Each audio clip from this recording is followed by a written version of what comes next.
Lalu dia berkata, takbir. Gimana takbir?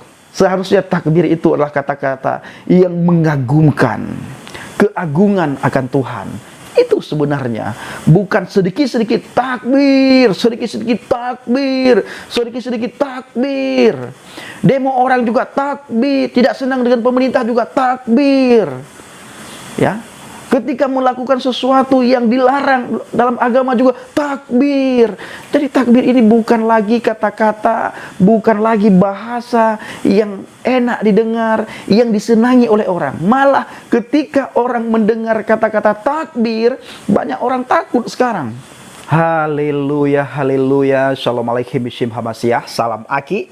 Aku kabarkan Injil keselamatan. Bapak Ibu Indonesia Tuhan, ketemu lagi dengan saya Evangelis Avraham Effendi Usman. Bagaimana kabar saudara semuanya? Haleluya, luar biasa. Saudaraku para pencinta channel Injil Habaget, kita melihat kemarin pimpinan Khilafatul Muslimin Bapak Abdul Qadir Hasan Baraja ditangkap oleh pihak kepolisian, pihak yang berwajib.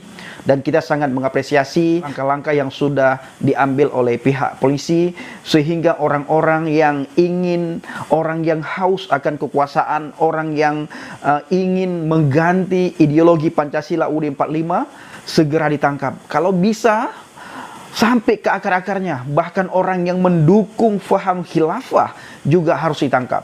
Bagaimana dengan Abdul Somad? Abdul Somad sampai hari ini belum ditangkap. Bukankah dia juga terang-terangan membawa faham khilafah? Dia mendukung faham khilafah.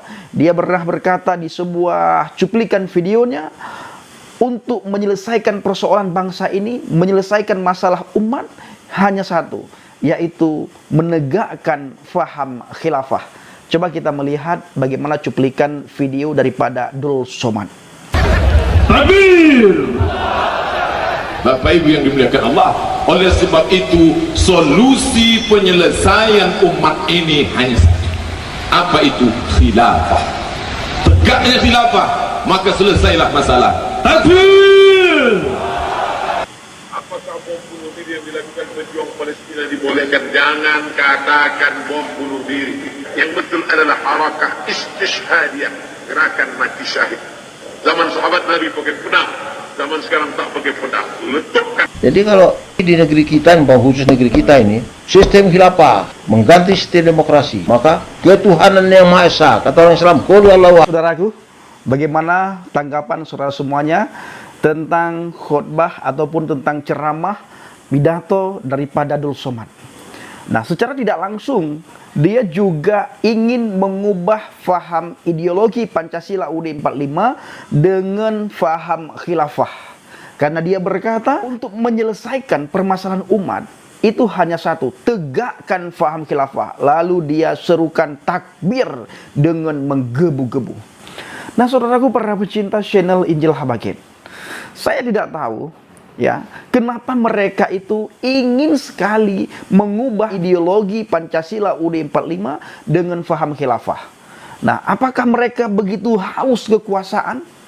Atau ada hal dan maksud tertentu di balik itu semuanya?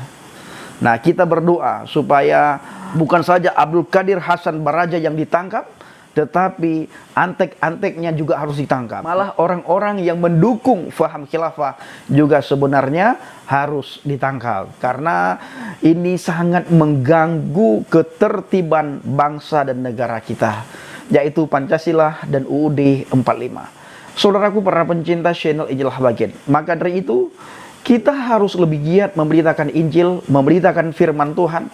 Bagaimana kita mengajarkan orang takut akan Tuhan, supaya dalam kehidupan sehari-hari orang lebih berhati-hati.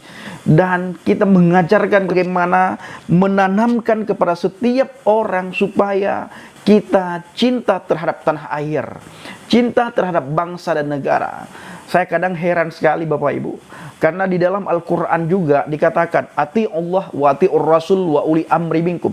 Taatlah kamu kepada Allah, dan taatlah kamu kepada Rasul, dan taatlah kamu kepada pemimpin-pemimpin setiap kamu, pemimpin yang sudah terpilih. Nah, tetapi ketika pemimpin yang terpilih tidak sesuai dengan selera mereka Bapak Ibu, Maka mereka mengajak masyarakat untuk melakukan demo. Mengajak masyarakat untuk melakukan hal-hal yang tidak masuk akal. Maka kita melihat ada demo yang berjilid-jilid, ya. Itu siapa yang melakukan? Kalau kita melihat, kita memperhatikan, kita merenungkan Bapak Ibu, itu oknum-oknum tertentu yang bikin onar di bangsa dan negara ini, itu agamanya apa sih? Nah, kenapa mereka suka sekali bikin onar? Kenapa mereka suka sekali bikin rusuh? Kenapa mereka suka sekali mengacaukan bangsa dan negara kita dengan faham-faham radikalisme, faham khilafah? Oleh karena itu juga Bapak Ibu, Singapura beberapa waktu yang lalu menolak Abdul Somad. Kenapa ditolak? Karena negara mereka tidak mau disusupi oleh faham radikalisme atau faham khilafah. Mereka sangat menjunjung tinggi kemanusiaan. Satu sama yang lain, mereka saling menghormati.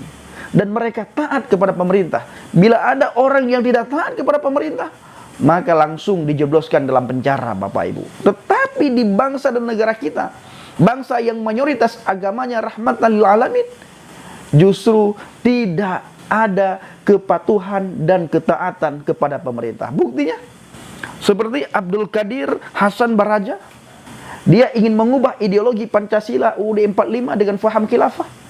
Abdul Somad juga sering sekali kita mendengar dari mulutnya, dari bibir lidahnya keluar kata-kata khilafah. Dan dia sering berkata apa Bapak Ibu? Untuk menyelesaikan persoalan umat, masalah umat hanya dengan satu, yaitu khilafah ditegakkan. Lalu dia berkata takbir. Seharusnya takbir itu adalah kata-kata yang mengagumkan keagungan akan Tuhan. Itu sebenarnya bukan sedikit-sedikit takbir, sedikit-sedikit takbir, sedikit-sedikit takbir. Demo orang juga takbir, tidak senang dengan pemerintah juga takbir. Ya. Ketika melakukan sesuatu yang dilarang dalam agama juga takbir. Jadi takbir ini bukan lagi kata-kata, bukan lagi bahasa yang enak didengar, yang disenangi oleh orang. Malah ketika orang mendengar kata-kata takbir, banyak orang takut sekarang. Kenapa Bapak Ibu? Karena kata-kata takbir sering dipakai oleh orang-orang tertentu untuk melakukan hal-hal di luar akal sehat. Bayangkan, pemerintah yang sah itu adalah wakil Tuhan. Maka Alkitab dan Al-Quran dalam hal ini sama-sama setuju, sama-sama mendukung bahwa pemerintah itu harus ditaati. Seperti ayat yang saya baca tadi. Malah Alkitab sudah berkata duluan, Alkitab sudah mengajarkan duluan bahwa kita harus taat kepada pemerintah dan kita harus mendoakan bangsa dan negara kita agar aman, damai, tentram. Tetapi kita melihat ustadz-ustadz ya, yang katanya agamanya rahmatan lil alamin, justru tidak menghormati pemerintah yang ada. Sedikit-sedikit mereka takbir. Jadi takbir itu bukan lagi kalimah yang disenangi oleh orang, tetapi justru takbir itu kalimah yang sekarang ini ya, tanda kutip Bapak Ibu, itu ditakuti oleh orang, menyeramkan bagi orang ketika mendengar kata-kata takbir, seruan takbir. Ada ustadz-ustadz tertentu melakukan sesuatu selalu takbir. Ketika ingin dikoreksi oleh jemaat, takbir. Mengajak orang untuk melakukan sesuatu dimulai dengan takbir. Ini kenapa? Ya, di mana letak rahmatan lil alamin yang saudara bangga-banggakan? Nah, coba saudara berpikir dengan akal yang sehat, berpikir dengan jernih, berpikir secara kritis. Nah, kita sangat mengapresiasi apa yang sudah dilakukan oleh pihak hukum, pihak kepolisian dalam mengambil langkah-langkah yang tepat menangkap Abdul Qadir Hasan Baraja. Abdul Qadir Hasan Baraja Bapak Ibu bukan orang baru di dunia terorisme. pimpinan tertinggi Khilafatul Muslimin yang ditangkap di Lampung Selasa tanggal 7 bulan 6 2022 itu pernah tersangkut kasus pengoboman Candi Borobudur pada 1985. Nah, coba bayangkan kalau Bapak Ibu melihat pakaian daripada Abdul Qadir Hasan Baraja ini, tidak mungkin seolah-olah dia melakukan hal-hal di luar akal sehat. Dia pernah melakukan bom di Candi Borobudur. Untuk apa itu? Itu dikarenakan dalam hati dan pikirannya itu penuh dengan kebencian, penuh dengan amarah. Hanya orang di dalam hatinya amarah dan kebencian, iri, yang berani dan yang mau melakukan seperti itu. Maka kita perlu menanamkan sifat kasih, sifat takut akan Tuhan, sifat pengampunan kepada orang-orang di sekitar kita, agar tidak mengalami apa yang dialami oleh Abdul Qadir Hasan Baraja. Kita bersyukur dia sudah ditangkap kemarin. Orangnya sudah tua, Bapak Ibu. Pakaiannya jubah agama, bicaranya seolah-olah benar banget, padahal kelakuannya, kalau kita melihat Alkitab, orang-orang seperti itu digambarkan oleh Yesus Hamasiah apa, Bapak Ibu? Persis seperti kuburan. Di luarnya itu diperindah, dipercantik, didandan sedemikian rupa, tapi di dalamnya penuh dengan tulang belulang bahkan belatung. Nah, begitu juga sebagian orang sekarang yang memakai pakaian jubah agama. Cantik, sopan, santun, bicaranya luar biasa lembut, tetapi tingkah laku dan tindakannya lebih bahaya daripada preman, malah lebih bagus preman.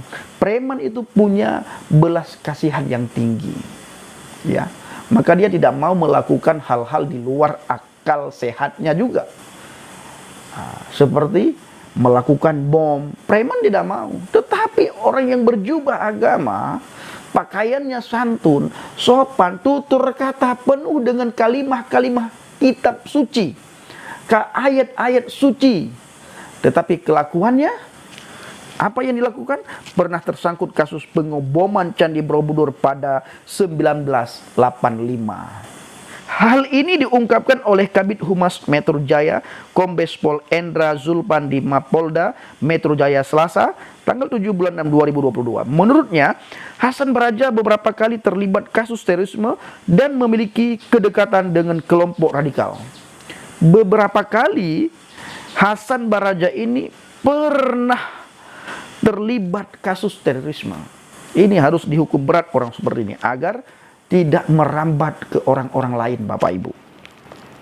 Nah, profil saudara Abdul Qadir Hasan Baraja yang bersangkutan pernah ditahan terkait kasus terorisme pada Januari 1979 dan pengoboman Candi Borobudur tahun 85 serta memiliki kedekatan dengan kelompok radikal, kata Habib Humas Polda Metro Jaya Endra Zulpan di Polda Metro Jaya Selasa tanggal 7 bulan 6 2022.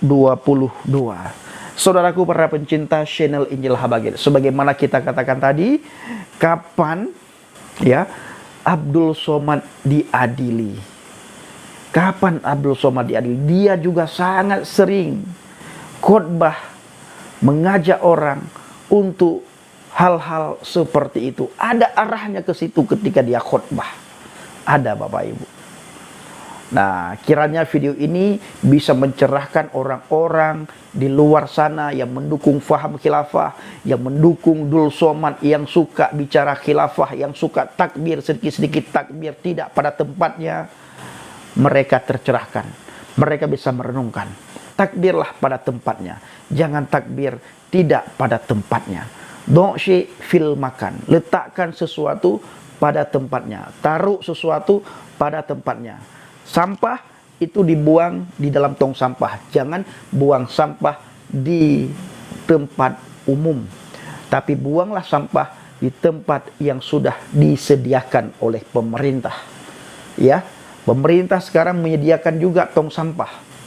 Di desa, di kampung, di kecamatan sudah ada tong sampah. Maka kalau ada sampah jangan buang di jalan. Nanti ditiru oleh anak kecil. Ditiru oleh orang yang tidak berpendidikan. ditiru oleh orang yang tidak memahami bagaimana pentingnya menjaga lingkungan hidup. Nah, sehingga orang pun berani membuang sampah sembarangan karena melihat panutan mereka membuang sampah sembarangan. Nah, begitu juga. Jangan khotbah sembarangan. Kita harus khotbah bagaimana menyejukkan hati orang, bagaimana ketika orang yang tidak beriman bisa bangkit imannya ketika dia mendengar khotbah kita, bagaimana orang ketika mendengar khotbah kita, pidato ceramah kita, kalau dulu orang itu tidak baik menjadi baik, bukan sebaliknya. Nah, maka doa Syekh filmakan, tempatkan sesuatu, letakkan sesuatu pada tempatnya yang sudah disediakan. Terima kasih. Assalamualaikum Bishim Hamasiyah. Salam Aki. Aku kabarkan Injil keselamatan. Bapak Yahweh Bishim Adonai Yesua Hamasiyah. Berwah Kodes memberkati kita semua. Haleluya. Amin. Salam murtadin dan salam toleransi. NKRI harga mati.